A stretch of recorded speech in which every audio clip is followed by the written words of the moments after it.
Greater churl was never known on this earth than stingy John. From his door the poor were turned, unrelieved, and cursed, and spurned. One night Jack was homeward coming.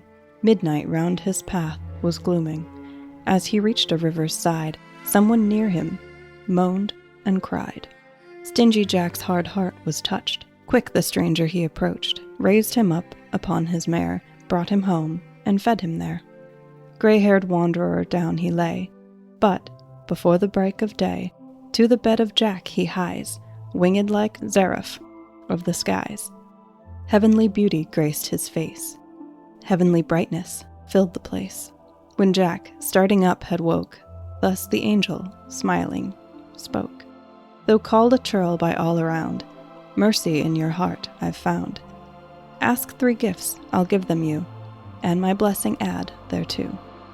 Greatly at all this Jack wondered. Long what should he ask, he pondered. Scratched he off and shook his head.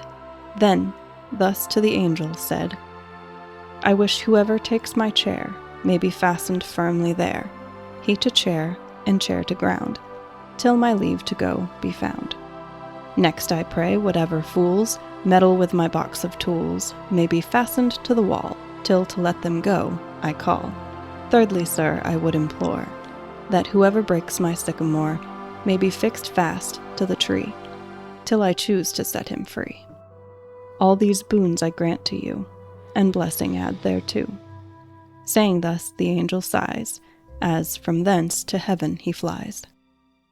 For when choice like this is given, if the chooser ask not heaven, never more by deeds or prayer shall the spurner enter there.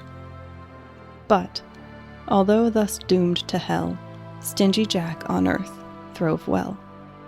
Large his flocks and strong his health, wide his hands, and great his wealth.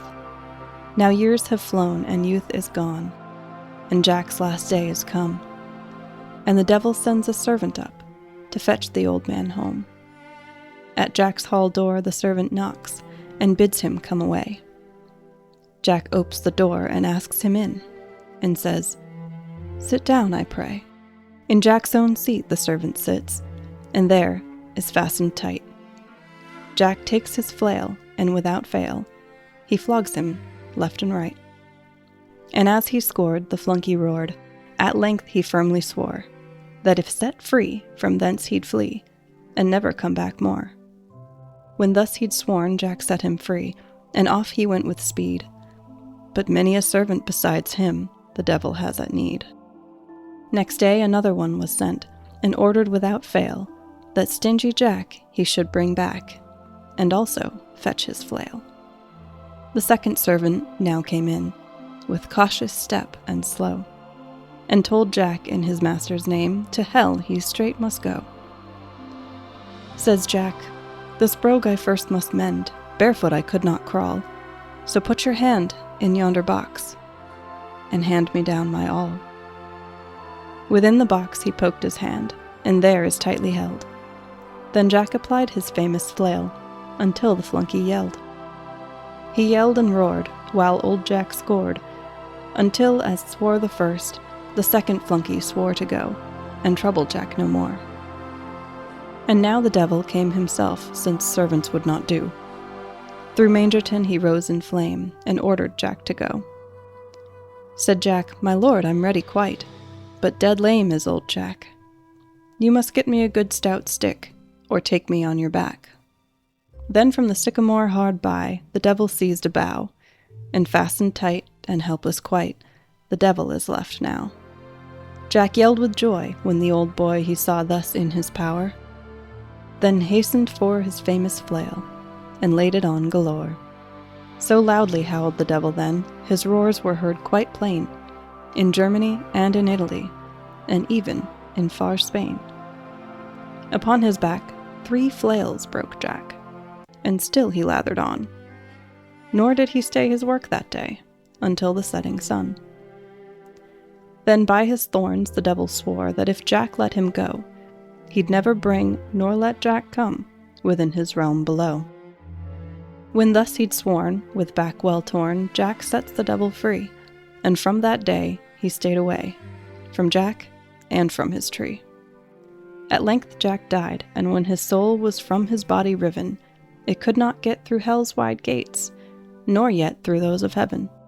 By his free choice he lost the last, and Satan did not fail, his oath to keep and Jack to sweep from hell's gates with his flail. Then since Jack is unfit for heaven, and hell won't give him room, his ghost is forced to walk the earth until the day of doom. A lantern in his hand he bears, the way by night to show, and from its flame he's got the name of Jack-o'-lantern now. Hey, I'm April, and we are on a witchful journey.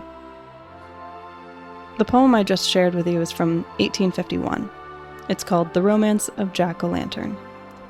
It can be found in a book called The Rhyme Book by Hercules Ellis. It's based on a bit of Irish folklore, though a bit dramatized from its original folklore, which goes like this. Jack was a drunkard, and his nickname was Stingy Jack. He was also a very manipulative and cruel man with a silver tongue. The devil heard rumors about Jack, so he went to find out for himself, not believing a word of the rumors. Typical of Jack, drunk and wandering through the countryside at night, he came upon a body on his cobblestone path. The body turned out to be the devil himself. Jack realized that this was his end. The devil had finally come to collect his soul. So Jack made a last request. He asked the devil to let him drink ale before he departed to hell. The devil took Jack to the local pub, not seeing any reason to deny his request, and supplied him with as many alcoholic beverages as he wanted. When he was through, Jack asked the devil to pay the tab for the ale, much to the devil's surprise because he didn't carry any money. Jack convinced him to turn himself into a silver coin, with which to pay the bartender, and then change back as soon as the bartender wasn't looking. The devil did so, impressed by Jack's nefarious tactics. Instead of paying his tab, Jack stuck the devil, in coin form, in his pocket, which also contained a crucifix. The crucifix's presence kept the devil from escaping his form. Jack demanded to be left alone for 10 years more in exchange for releasing the devil. The devil finally agreed to leave Jack be for 10 years, and Jack set him free. 10 years later, Jack found himself once again in the devil's presence. Jack happened upon the devil in the countryside, as before, and he seemed to accept that he was going to hell. As the devil prepared to take him to hell, Jack asked if he could have one apple to feed his starving belly. The devil once again agreed to Jack's request. As he climbed up the branches of a nearby apple tree, Jack carved a crucifix into the bark. The devil, frustrated at the fact that he had been entrapped again, demanded his release. As Jack did before, he made a demand that the devil will never take his soul to hell. Having no choice, the devil agreed and was set free. Eventually, the drinking took its toll on Jack, and he passed away. Jack's soul prepared to enter heaven's gates, but he was stopped. Jack was told by God that because of his deceitfulness and drinking, he was not allowed into heaven. Jack then went down to the gates of hell and begged for admission into the underworld. The devil, fulfilling his obligation to Jack, could not take his soul. Instead, he gave Jack an ember to light his way. Jack is doomed to roam the world between the plains of this world and the next, with only an ember inside a hollowed turnip, in this case referring to a large rutabaga, to light his way. Thus, his nickname is now Jack-o'-lantern. There are numerous renditions of this tale, but the main reason I wanted to share it with you today is because of how this bit of folklore has transformed over time. You see, the pumpkin carving tradition that we know so very well today actually stemmed from Ireland, where it's a Samhain tradition to carve faces into rutabagas, beets, and potatoes and place them in your windowsills or outside your doors to ward off Stingy Jack and other wandering spirits. Once the Irish began immigrating to America, the pumpkin became the primary produce to carve. Why? Simply because pumpkins are native to North America. I love this time of year. I love fall. More and more so as I get older. I love spooky things, cozy blankets, warm fires, hot drinks, and of course, Samhain. I'm sure you've heard it mentioned before, and maybe heard it pronounced Samhain. That would be the incorrect pronunciation. See, in Gaelic, the MH makes either a V or a W sound. In this case, it's the W. So now that we've gotten that out of the way, Samhain is kind of the OG Halloween. Generally speaking, it begins at sunset on October 31st in the Northern Hemisphere, or April 31st in the Southern Hemisphere. Some say it begins on the first harvest moon of October and ends in the first week of November.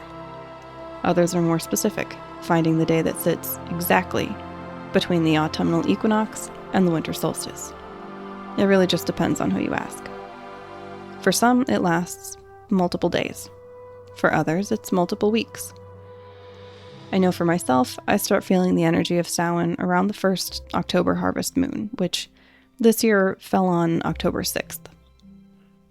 In the time from the harvest moon until the first week of November, I generally spend a lot more time sitting with that Samhain energy.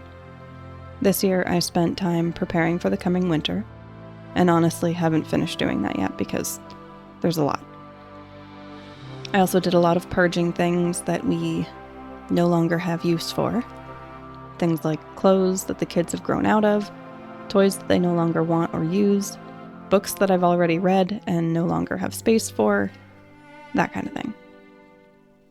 I made some fall-scented deodorant that doubles as a wonderful protective shield that also assists in grounding, calming, purifying, and balancing.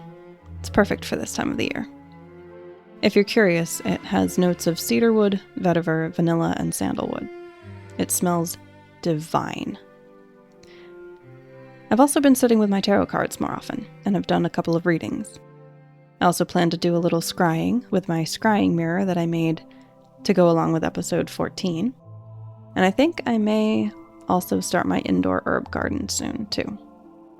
Anyway, there's so much that I want to share with you today, and I feel like it's going to be a little harder to do than some of the other festivals throughout the year, because some of the ancient Celtic rituals for this fire festival are, in some way, still being practiced today within Halloween.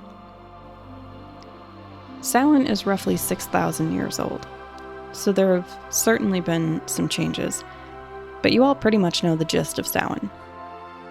But I want to make sure that I also cover practices that aren't as well known and easily associated with Halloween. So, Samhain is one of the 4 Celtic fire festivals on the Wiccan Wheel of the Year.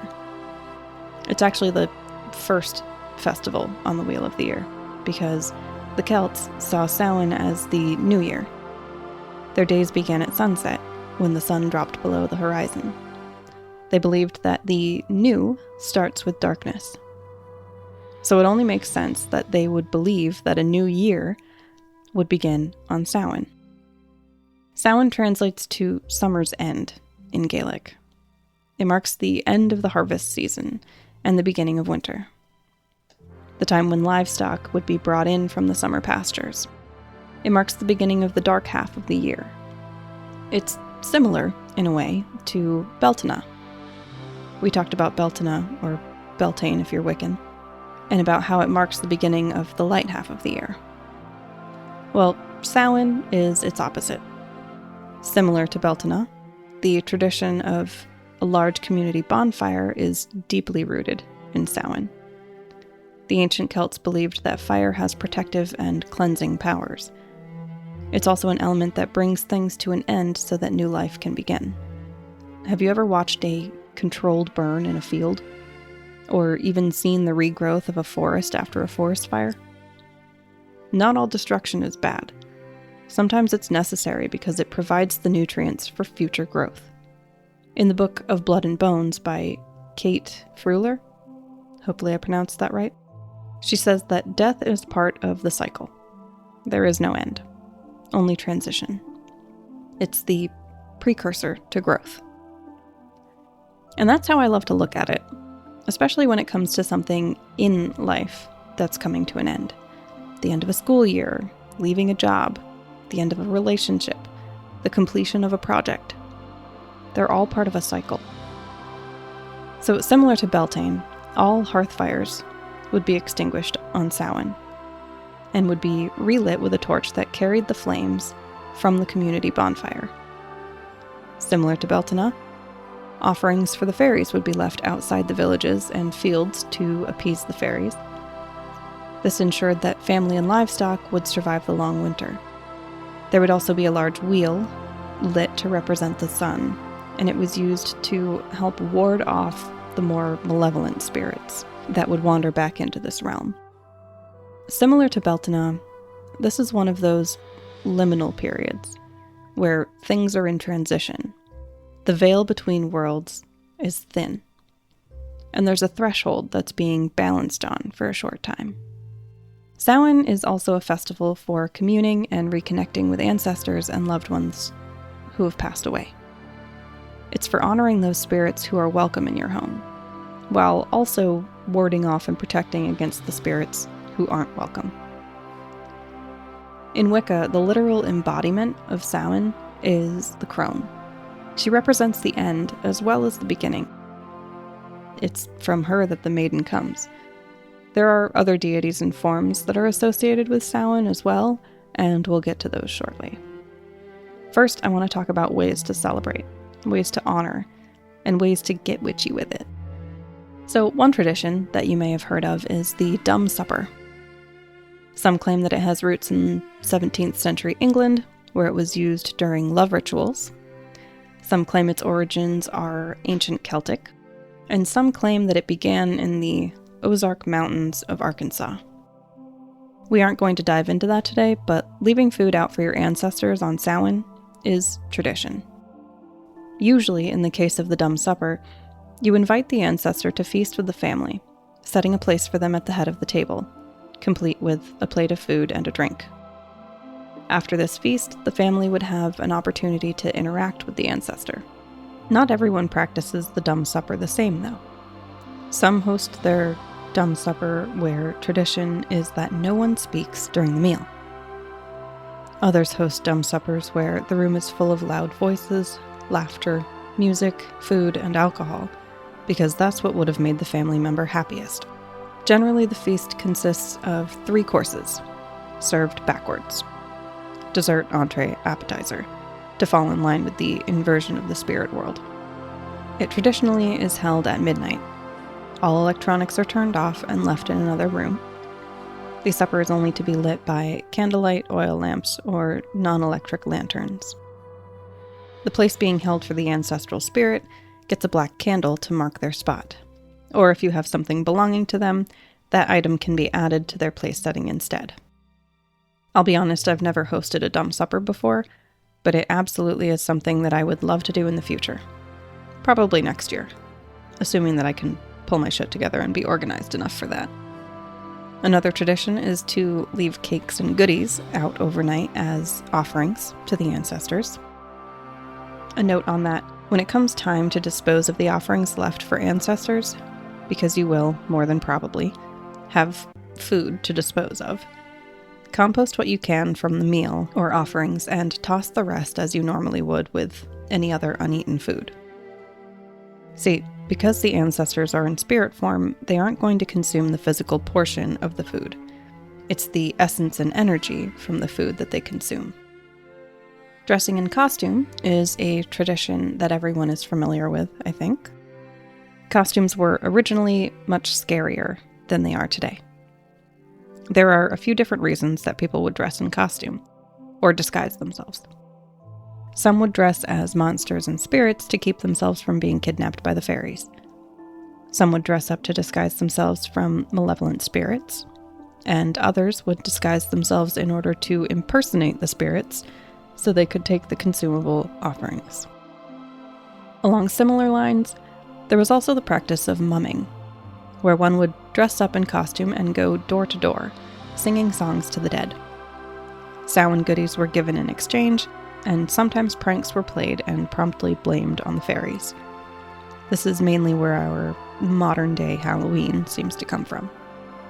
Divination has always been a large part of Samhain, and there are plenty of options. Tarot is a popular one. Pyromancy is another, because Samhain is a fire festival and it only makes sense to use pyromancy, which is about interpreting the shapes, movement, and behavior of flames to gain insight or make predictions. Scrying is another method that can be used at this time. If you want to do an ancestor scrying spell, go listen to episode 14. I included a spell that would be perfect for Samhain. Really though, it's whatever form of divination that feels right to you. Because Samhain is the pagan Celtic witches' New Year, whatever your personal preference is, it's the perfect time to reflect on the past year. What goals did you set for yourself? And did you reach them? How have you grown in the last year? What have you learned?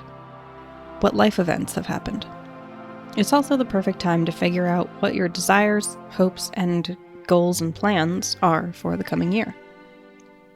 I'll tell you what mine are, and maybe you might find some inspiration for your own.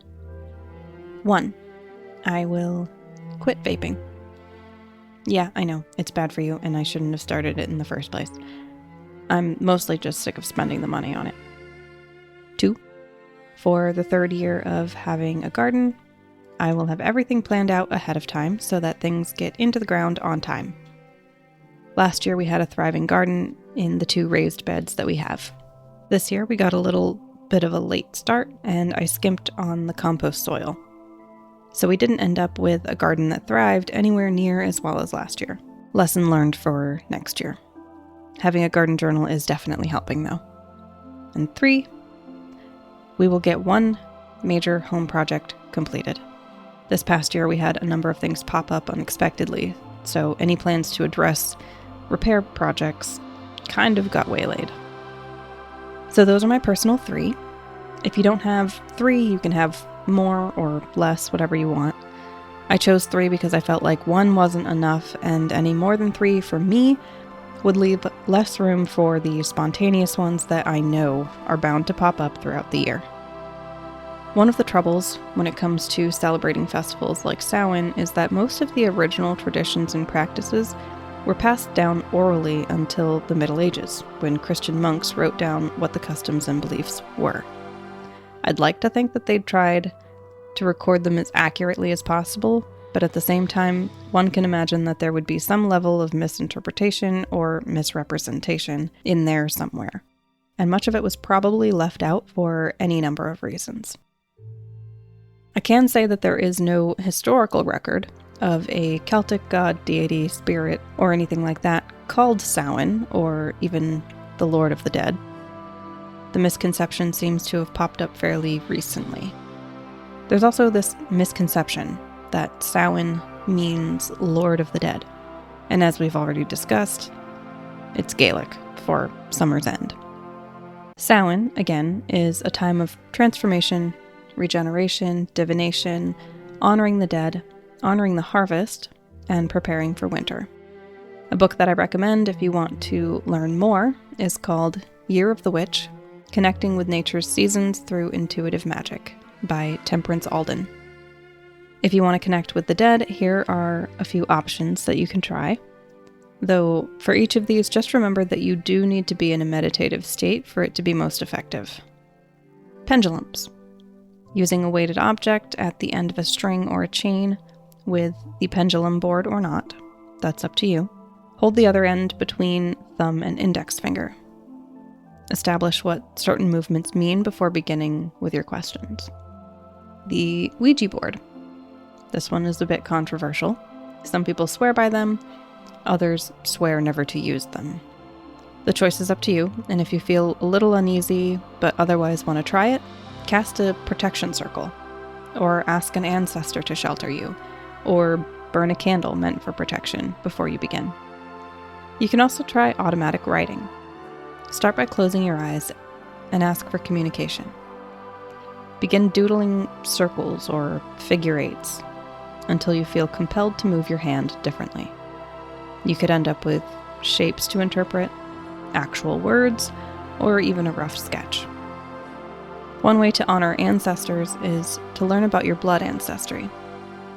There's a treasure trove of information online now that allows us, if we're diligent and determined and already know a little bit about our family lines, to trace ancestry quite a ways back. This is one that I began doing a couple of years ago, and every so often I go back and try to dig up a little bit more. You can also build a small altar in honor of an ancestor or a loved one who's passed, or just for your ancestors in general. On it, you can place offerings like sweets, ale, and bread.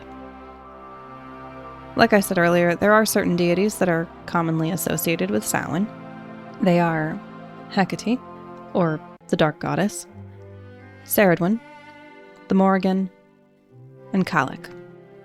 I'm absolutely going to go over each of them within their own episodes, because there's absolutely no way that I could fit it all in today and actually do any of them justice. So for now, I recommend doing your own research on them if you'd like to leave offerings for them or get to know them better.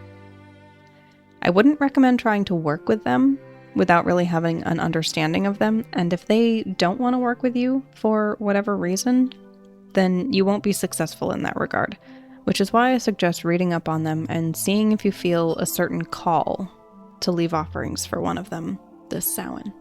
If not, that's cool too. You do you.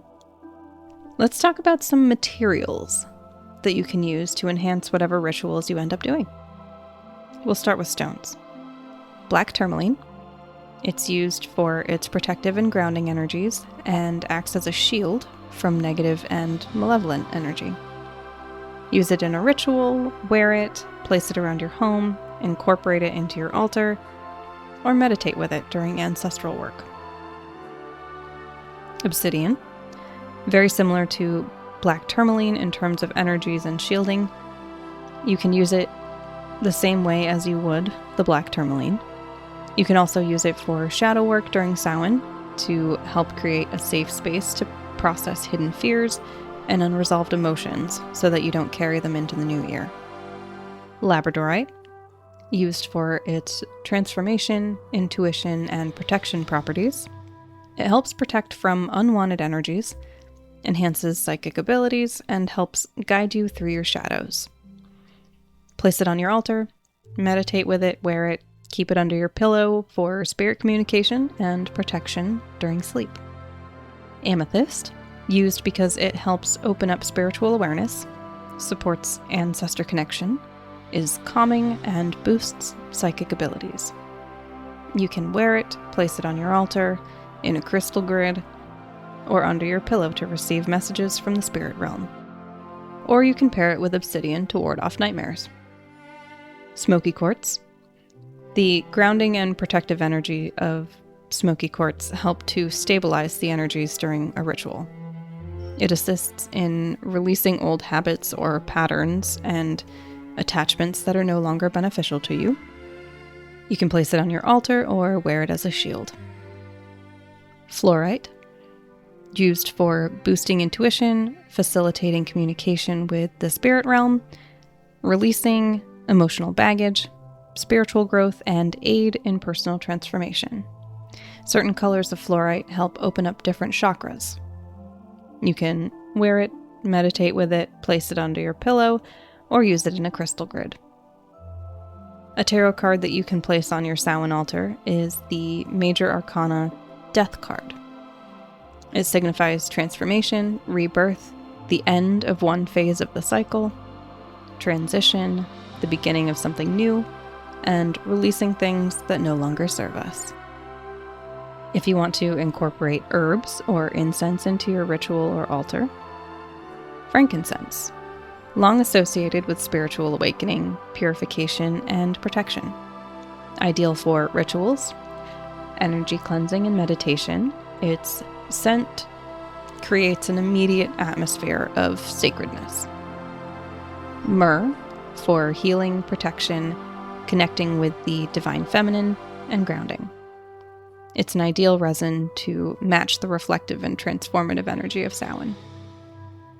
Rosemary, primarily used for remembrance and protection. Use a fresh sprig of it on your altar to honor your ancestors.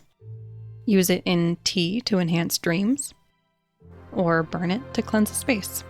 Bay leaf, used to enhance divination work, for tapping into your natural intuitive nature, or you can write the name of a loved one on it that you wish to honor, and then burn it, allowing the smoke to rise up in remembrance.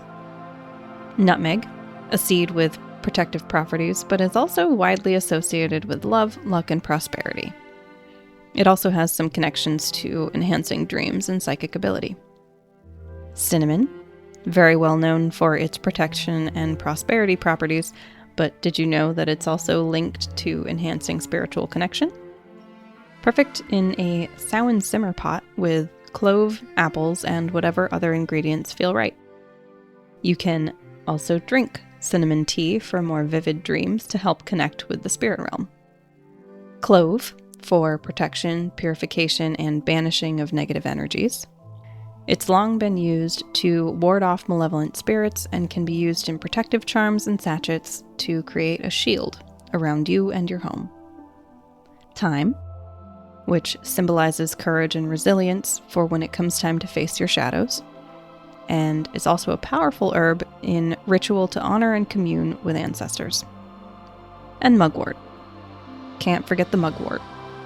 Popular in aiding in connecting with the spirit realm and for enhancing psychic abilities and vivid dreams. Colors that are primarily associated with Samhain are red, signifying life force, passion, and courage to get through the dark half of the year. Purple, which signifies spiritual insight and psychic abilities. Black, which signifies the dark half of the year, mysteries of the spirit realm, and protection.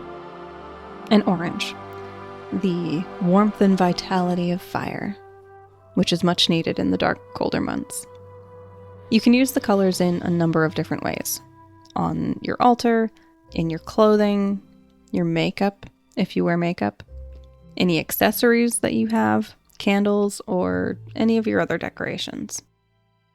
I will be setting up my Samhain altar once I decide on a space for it.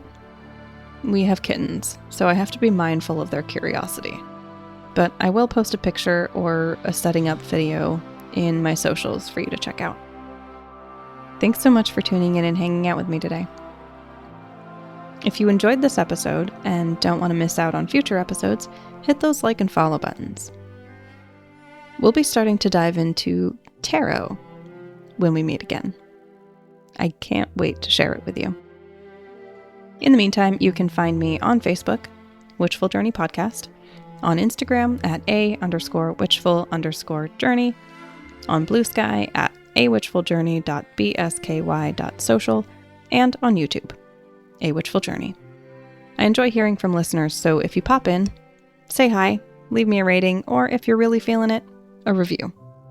If you'd be so kind as to contribute, donate, or buy my next podcast coffee, whatever you want to call it, check out A Witchful Journey on ko-fi.com. That's ko-fi.com. You can also send me stories or experiences to awitchfuljourney@gmail.com. I'm April, and we are on a witchful journey.